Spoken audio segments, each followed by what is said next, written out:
Hi everyone, this is UkrainianGirl. I have UkrainianGirl here to tell us about what's happening in Ukraine. First, can you tell us a bit about who you are and your connection to Ukraine? Hi there, everyone. Yes, I'm a Ukrainian girl. I was born in Ukraine. What makes me a little bit unbiased on the whole situation in Ukraine is that I happen to have family in both camps. I have ultra-nationalistic Ukrainian independence movement in one side of my family, and I have Russian side of the family as well. So, what do you feel about what's going on right now with Ukraine and the overthrow of Yanukovych? Um, I feel that there is a lot of propaganda happening on both sides, and that people rose against the Russian dictator because they would like an opposition leader to come to power and take them to the West. The truth is, all of the current candidates for the presidency have a criminal past, to the extent that not just something that they're hiding on, it's something that is open knowledge. Everybody knows how many billions of dollars they have stolen. People know about their mafia associations, and it's pretty much people don't want corruption. They're tired of lies. They're tired of the face is changing, whereas the system is staying decayed and corrupt. What people would like to do is to introduce transparency in the government. They don't want any more loans from Russia or European Union. What they would like is a change in the system. They want the government to be accountable for the people, not just steal money in their own pockets. And this is something the West doesn't, and Russia also doesn't talk about. So what do you think also about, the fact that the media is now saying Euromaidan protesters got what they wanted, and they wanted this woman, is it Tamenichenko? Is that how you pronounce it? No. I mean, yes, of course, you pronounce it correctly. It's Timoshenko. And no, Euromaidan was not standing for the opposition. I mean, this Timoshenko is a known criminal. She has embezzled a lot of money, and yes, she was imprisoned. She was imprisoned for political reasons because obviously Yanukovych didn't like her, but there is no denial that she actually did steal this money. And the same goes for all the other candidates in the presidency. The protesters raid the presidential palace, but I guess the question is, do you find it ironic that the media concentrates so much on the possessions of that oligarch, but at the same time they're ignoring the fact that the whole country is going to be robbed by the International Monetary Fund and by the new oligarchs? I mean, and the thing is, what I find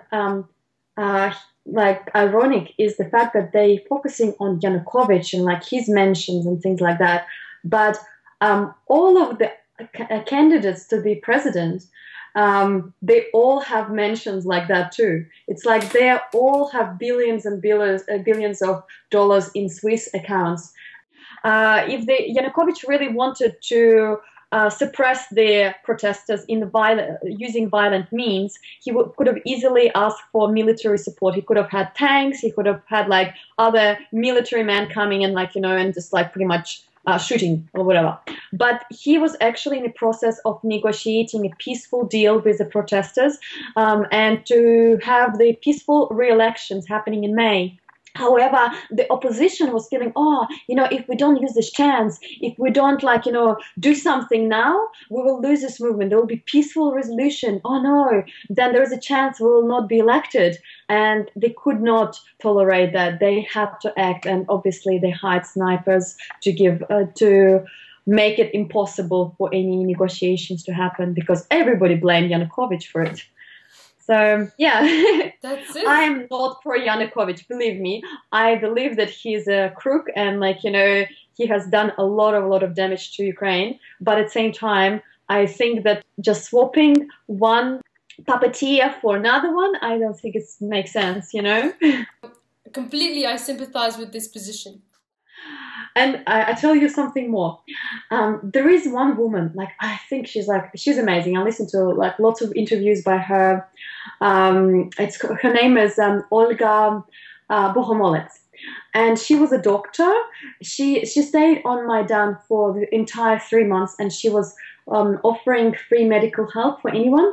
And so when the sniper started shooting, she was actually the surgeon who was trying to take the bullets out of them. She was actually part of the actions, and her daughters were carrying this wounded, and she was she's really popular among this Euromaidan movement. Yeah, was she the one that the Estonian foreign minister was talking about in yeah, she was the one. Yeah.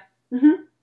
The doctor that you're talking about, after the leaked telephone conversation from the Estonian foreign minister about her saying that the snipers could have been hired to shoot both sides, there was across all the mainstream media reports that she completely denies having said that. But you say that, you follow her, and we're not getting her words in Ukrainian, we're getting them in English. So could you maybe, tell us what you're hearing from her, or if this is accurate? Well, I am subscribed to her Facebook channel, I guess, and I follow her interviews and press releases very carefully because I'm quite fond of the stances brave woman takes. And what is happening is that she's being honest, and she says, yes, I have been a doctor, and yes, I have treated wounds of the protesters. I don't know. I was not the person operating on the policeman. The conversation which was recorded was not completely accurate, and that's what she wanted to clarify, the error in the recording. So when the mainstream media says she denies everything, what she was really saying was that she only treated one side but heard about the wounds of the policemen from other doctors. Yes, precisely. She knows of the casualties that have occurred in the police group as well. So she is the first person who tried to draw the public's attention and media's attention to the fact that there is inconsistency in the story with a sniper, and that in order for us to punish the right persons responsible for this, we need to do a thorough investigation. The current government doesn't want to do it, and that makes us very suspicious because, the fact that they try to just push the blame for the sniper shooting on Yanukovych without conducting investigation or trying to avoid this investigation makes us question the origin for funding for the snipers. And that's something that Olga Bohomolets has been really trying to push for, the investigation, and basically her voice is being shut down or it's denied. Interesting because it's being denied in the Western media because the perception we had is that she, completely denies anything that the Estonian foreign minister said. But in fact, from someone who follows her in Ukrainian, it's clear that she really is after an investigation. Because we insert this question for you about Euromaidan and what you think about the economic consequences of joining the EU. Well, I would like to stress out that European Union is not offering Ukraine to join EU. They are forcing Ukraine to sign this association agreement, which is basically would require Ukraine to increase the inputs from EU and to decrease the Ukrainian exports to European Union by 2/3.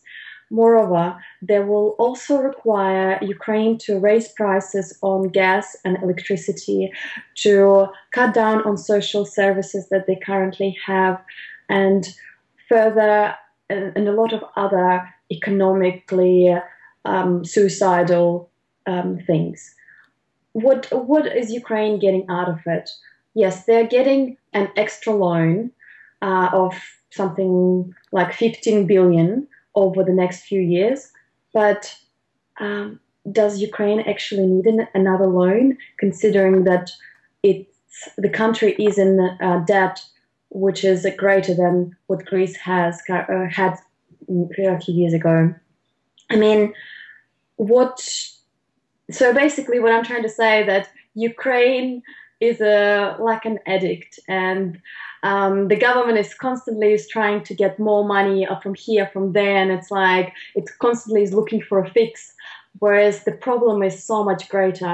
It cannot be solved by getting a loan from another loan for another few years. What they need is to change the system. They need to stop the corruption within, and to make the whole government transparent in regards to where they spend the money. And that's something that is not happening at the moment. And, you know, it's like, it was very interesting because media was focusing its attention on Euromaidan before the sniper shooting, before the Yanukovych was taken from the power. But the thing is, Ukrainian people are still standing on Euromaidan. They still are protesting, except media doesn't show this because media attention is on a completely different conflict now, Crimea, obviously. Specifically, to interrupt you there for a minute, because I want to mention Crimea and how the Western media is sort of hyping it to be a Russian invasion and very aggressive Russian act of trying to divide Ukraine and taking Crimea away. What do the Crimean people want? I mean, what is the reality of the situation? Well, as I kind of mentioned to you earlier, so we have East and West of Ukraine, and East is politically pro-Russian, whereas West Ukraine is nationalistic, ultra-nationalistic. Then we come to Crimea, which is like south part of Ukraine. And there, it's a completely different situation. They're not just politically pro-Russian, they're actually Russian people living in Crimea. More than 60% of the population in Crimea are Russian. Only 25% are Ukrainian, and the rest are Tatars and other cultures. So basically, if any person on the streets of Crimea would be asked, like now, do you consider yourself more Russian or Ukrainian? They would say, yes, I'm Russian. And for the last 23 years, when Ukraine has been independent, there's been a strong pro-Russian sentiment growing within the Crimea because obviously Ukraine have been in a constant decay, and rather than being a part of a decaying, corrupted system, these people say, hey, you know, Russia is doing a little bit better. If we were part of Russia, that would be actually better for us. So for 23 years, they've been talking about and kind of flirting with Russia, negotiating, maybe we can join you. But Russia has been really tactful, and they have been ignoring those pleas from the Russian community in Crimea, and they've been saying, because obviously they don't want to start a war with their neighbor, Ukraine. So basically, but at the same time, considering that what a nightmare currently is happening in Ukraine, I can totally understand that Putin has sent a fleet of Russian Navy in Crimea, which is allowed to do by the Ukrainian-Russian agreement. And because obviously he would like to protect a Russian population from the events which have occurred like earlier in Southern Ossetia when, Georgia decided to invade autonomy of this little state. Because I have to say, Crimea is not, even though it's part of Ukrainian territory, it has autonomy. It has its separate parliament, it has its separate flag, it has its separate taxation offices, like a separate school curriculum. It's an autonomous part of Ukraine, yeah?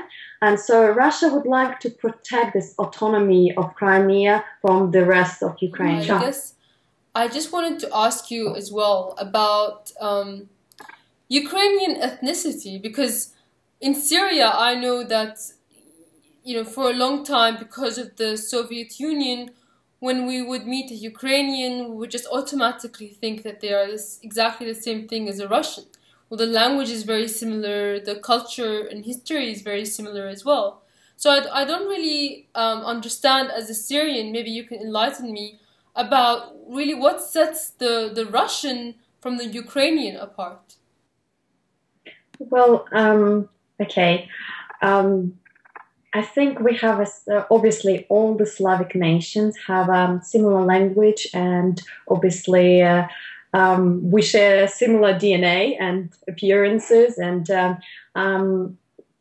obviously, I had encountered it many of times when I mentioned that I'm Ukrainian. People think, oh, you're Russian, or like, it's kind of a stereotypical thing to do, because obviously there have been so many ties between the countries. But Ukraine has been, or rather, the Ukrainians are ethnically different to Russians because they have a different language. They have different songs, different poets, different. I don't know what defines culture, but Ukrainian people feel that they're not Russian, and that has been for not just recently, not just within last century. It has been going on for centuries. Like starting before Bogdan Khmelnytsky, which was a famous Ukrainian general in 17th century who fought both against Russia and Poland and Tatars just to gain some sovereignty for the country. Ukrainians felt that they were different ethnicity. And I think it's a good thing, like, if someone is proud of their heritage and don't want to be called something that they're not. And so I believe that these people deserve to be independent as long as they can have a prosperous country with no war. I think they should be allowed to. What else can we say? I mean, is there anything we would also like to say or mention that we haven't said? What would you like to see happen? The important thing that people should try to understand about Ukraine is that Ukraine is geographically located in the center of Europe. It's a bridge between East and West, and consequently it's a home for many different ethnicities, not just Ukrainians, not just Russian. There are Hungarian, there are Tatars, there are Gypsies, Jewish, there are Moldovan, like Polish, and it's really stupid for Ukraine to try to be like pro-Ukrainian, pro-Russian, because what everybody, I'm certain that like an average Ukrainian wants is for the country to be peaceful and to move forwards economically and like not to have a war. Because it doesn't really matter which ethnicity you are or which country you live in. What matters is that you I think it's in every constitution of every country there is written that every human being has a right to exist. And if there will be a war, those people, their right to exist will be under threat. And I don't think any human being deserves this. Furthermore, I would like to say that let's put our differences apart. I mean, think about it. Like, it doesn't matter if you're Russian or Ukrainian or like French or German, American or Syrian. It's like, we don't need wars, any more wars. We have many other problems we need to work together on solving. We have climate change. We have like people starving in Africa. We have so many problems in our hands. Like, why can't we spend all this money on trying to solve those? Why do we need to start new wars? I mean, don't you think it will be better if we spend this money on orphans? Or there are so many